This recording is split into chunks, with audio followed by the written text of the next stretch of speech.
So not too long ago, I put out a video in which I said this. Without the state-sponsored part of insurgency, insurgencies fail.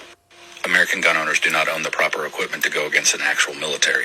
And after that, every conservative dude who's ever watched a single episode of The Deadliest Warrior decided to comment.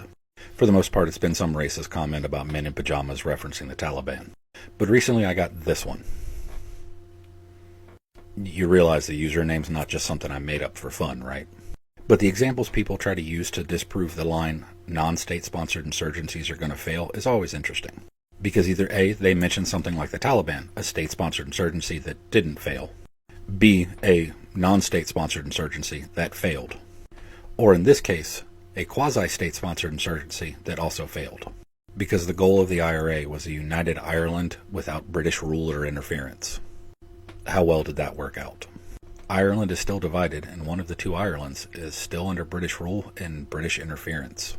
And the largest majority of the IRA has decommissioned their arms and turned into politics as a way of getting a unified Ireland versus insurgency.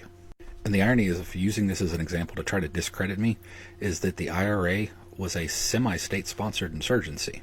They literally received arms shipments on multiple occasions and money from Libya. They even received funding from us in the United States, funneled through Irish-American charity organizations.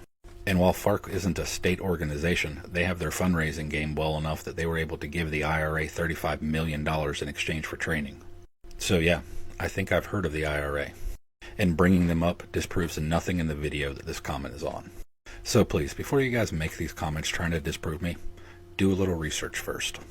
And just to clarify, so no one tries to think that I'm trying to smack talk the idea of a unified Ireland, there's only one instance in which I would approve of someone referring to me as a Republican.